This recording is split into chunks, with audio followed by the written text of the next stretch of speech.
لله رب العالمين، والصلاة والسلام على سيدنا محمد سيد الأولين والآخرين، وعلى آله وأصحابه وأتباعه وأولياء أمته أجمعين إلى يوم الدين. عزيزان وخۆشەویستان، لە شەوێکی تری جومعەی مبارەکە لە خزمەتی ئێوەی بەڕێز و خۆشەویستە، لە خزمەتی سیرەی پاکی پێغەمبەر و کۆڕی پێغەمبەر صلی الله علیه وسلم. ئێمە ماوەیە کە تەقریبی لەسەر سیرە و ژیانی حەزرەتی ڕەسوولی ئەکرەمە ڕۆین، بە تایبەت ئەو کتێبەی جەنابی مامۆستای مدەڕیس الوردة العنبریة في سیرة حضرة خیر البریة. بەڵام چەند شەوێکی جومعەیە ئێمە لە باسی خەواریجین کە سەرەتای سەرهەڵدانیان وتمان لە غەزای حونەینەوە ئیتر پێشەوا بێئەدەبەکان دەرکەوت، دواتر لە وەچەی ئەوە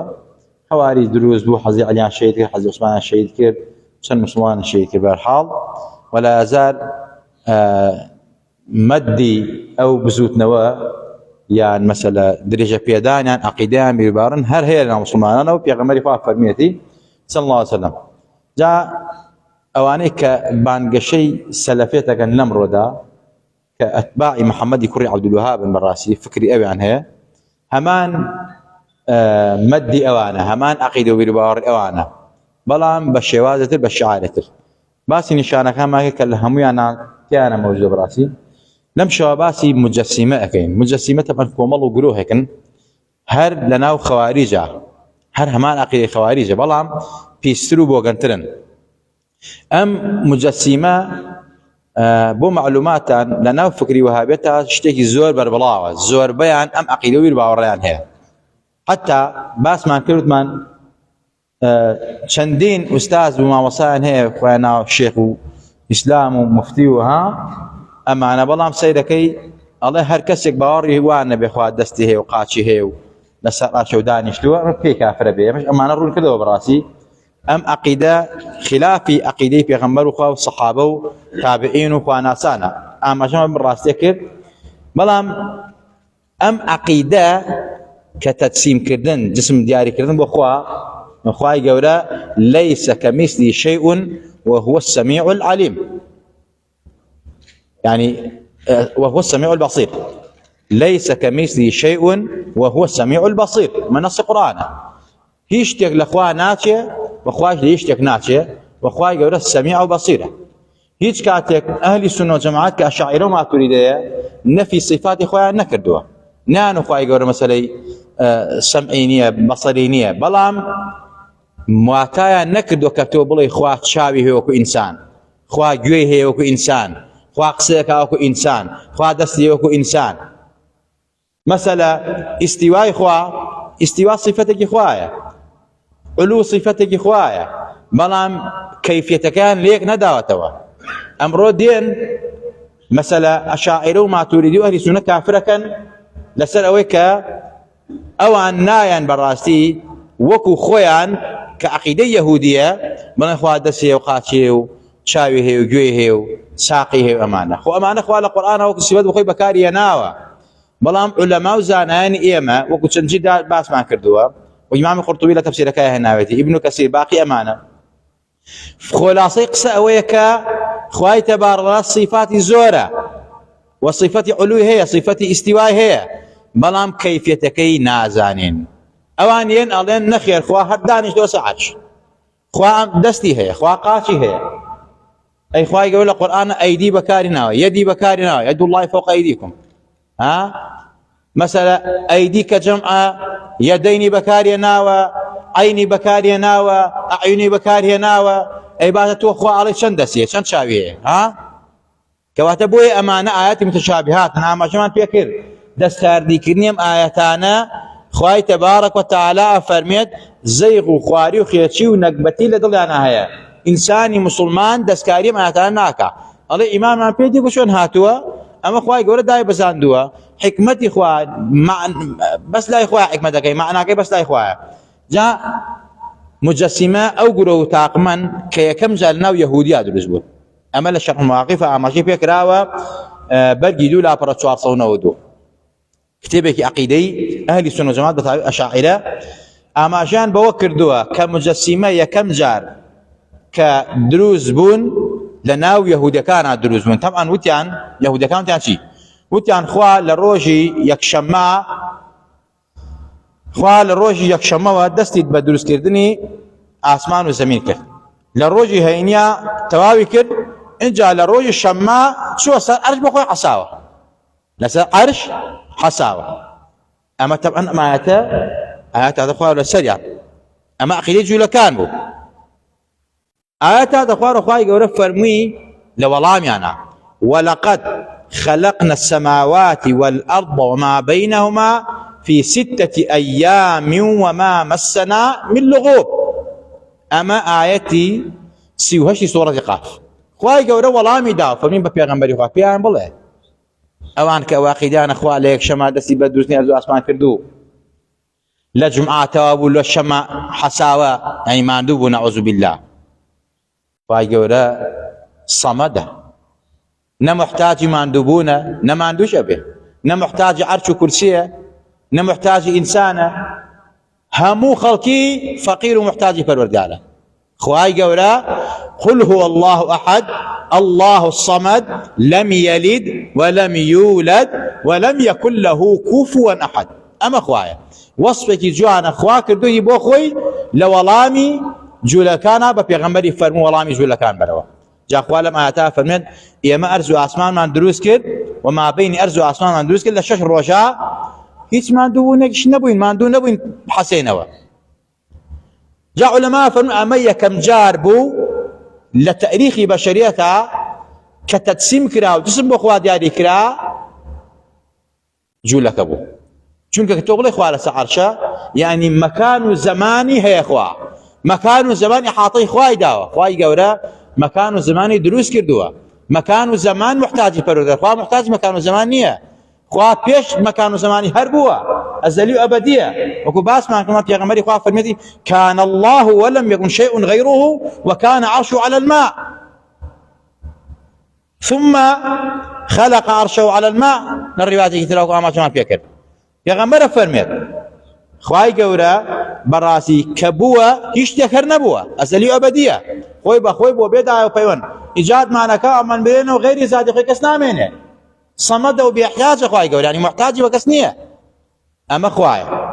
پیغمبر فرمووی پێش ئەوەی عەرش دروستکە خوا خۆی هەربووە پێش ئەوەی هیچ شتێک دروستکە خوا خۆی هەربووە ئەزەلی و ئەبەدیە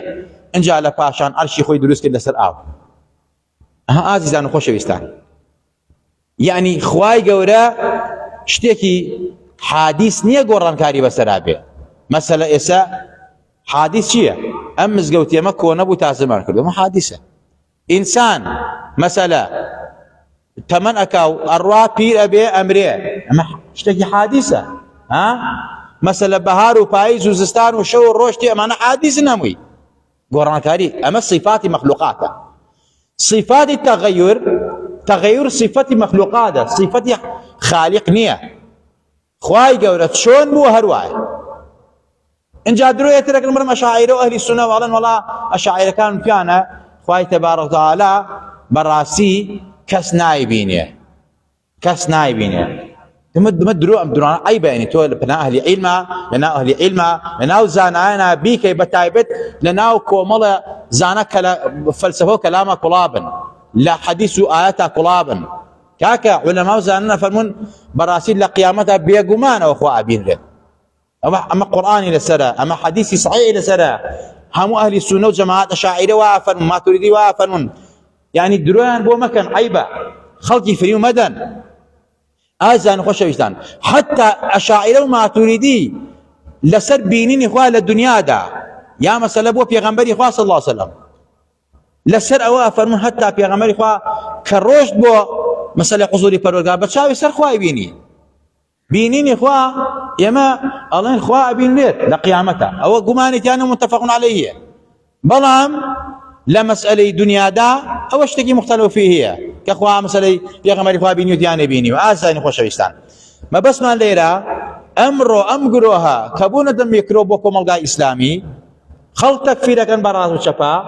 بتعبير لسر ما هذه الصفات كأما خوارج كان ذات لما أتانا باسا كان إنما مسلمان تبيسي بو يتباسي عرشو كرسي خواهي بوكي تبيسي كتباسي دسوقاتي خواهي بوكي اما علماء زاناني ما السلف فرميانا اما امامنا بيتي تفيضان كدو امامنا بيتي خواه شون داي بساندوا حرو خوي لقرآن أي خوينين ومعنى ناكين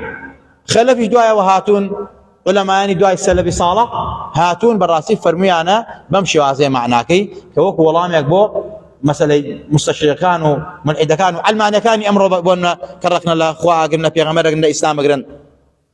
عزيزان خوش بيستان خواي تبارك وتعالى خواي عز وجل براستي نرمشلنيه خواي تبارك وتعالى مادنيه خواي تبارك وتعالى جوهر وعرضنيه خواي تبارك وتعالى ازلي وابدي وقران كاري رويتناكا اما طبعا فتح الباري كامام مثلا بخاري حديث البخاري كامام بخاري كوي كرتوا فتح الباري كابن حجر رسول رحمه خارج ابن حجر عسقلاني ابن حجر عسقلاني كشرعي كردوا لا مساله شوار صونود وشوار صون بدي سيانزا ام باسيتيايا والله امانه اداتوا مساله امام نووي شرعي مسلمه امام فخر الدين الرازي مساله خاوني تفسير الروح المعاني تفسيري كبير امام الرازي مسا امهم علماء زانانا فرميانا يكنا فرنيه للصحابه في غمر اخوه يكنا فرنيه لتابعين يكنا فرنيه تابعين ام عقيده بوغني وهابي خارجي بلا خوار سعر شو دانشتو بلان نفي علوشا نكردوان خوا برزه خوا استواء هي بلان استواء خوا امنا زانين او تا مساله داني كان الله يشي الله كاكا يوا نفي عقيده الصحابه وتابعين كان بابا والله الصحابه وتابعين بريء لو عقيدك وهابيتياتي خوارجيتي صحابه وتابعين او تا حضرت علي وام سلمة والربيعه وامام مالك وغير امانه لتابعين وتابعين واصحاب كان في غمر اخوه اما عقيدان بوا لسم مساله استواء وانا الرحمن على العرش استوى اما نص اياته اما هذه متشابهات دي فرميانا الاستواء معلوم والكيف مجهول والإيمان به واجب والسؤال عنه بدعة. أما علماء زاناني إيما يحل فتح الباري كابن حجر عسقلاني شرعي كردو هنا بيتي والكتاب إتقانا أما الصحابي في غمر إخوة التابعين فرميانا استواء براسين معلومة استواء بشانزة حفظ معناته استواء كخوام الرحمن على العرش استوى معلومة استواء بلام والكيف مجهول كيفية استواء نازانين استواء هي مسألة صالح وافرمن درو بدم صحابة ومكان درو بدم تابعين ومكان اوان فرمان استواء معلومة كيفية استواء شونيتكي نازانين ناديارة ايمان باستواء واجبة اشاعرة ايماني باستواء هي درو ما كان مشاعر ما تريدوا چون اهل السنه اصل اشاعر ما تريدوا چند سال اوان دفاع على عقيده اهل السنه والجماعه كان انجا سؤال برسار لبار استواء چه بدعه حرامه او بدعه اي وعالم سرقم راكن كخوتان اهل بدعا چون كبراسي مسلمانان لسر مسألة صفات آيات صفات متشابهات كافر كانوا مشركا ام بدعتان ناو مسلمانان كمسلمانين كيسان بمنبو اما اهل علم براسي الراسخون في العلم والقران فرمت باسي كان عوام الناس توشي ما خذنا عوام الناس سوا يما كيسم باسكين براسي جيوت جيان من كبوي كوا والله مكي امنا يرنا حسنا بينك عقيده مسلمان اشوينا عقيده جولك كنا مسلمانان اما عقيده جولك كتو جسم بخوا دياريكي قبل اخوا هاي كلي اخوا دسي اخوا قاتشي أمان الصفات إخوان بلان كيفيتك مجهولة نازانين ناديارة أو مجاهد بأمان شوا فرمي استواء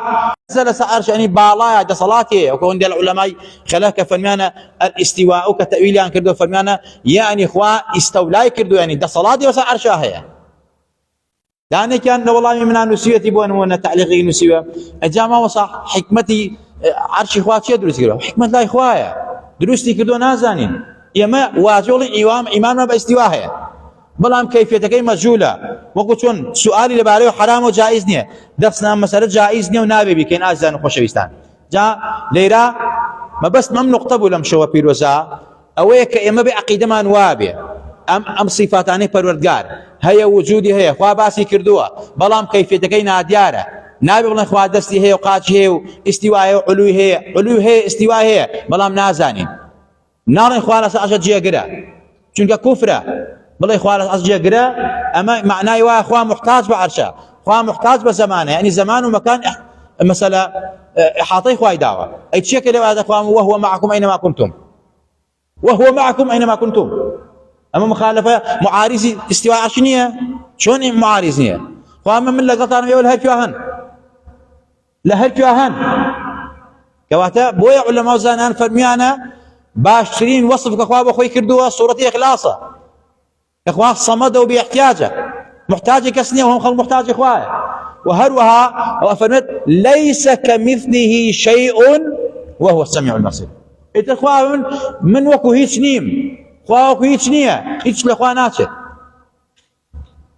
عزيزان خوشويستان كواتا عقيدي صحابه وتابعين تابعين السلف يمومتا عقيدان آوابوا نك مسألة هيكل وجسم مخوات دياري كان خواهي قورا فناما بها أبي زور بريابي زور آقاداري أم عقيدة بوغانا بيسي وهابي وخوارج يسنا خلقا بلاو بانقشي بو أكريد ومسلمانان فري وأخون ومسلمانان لم رقلا عدن حتى قنجي كي زوريان داماو كردو خلقي زوريان داماو كردو حتى كان أخوان بيت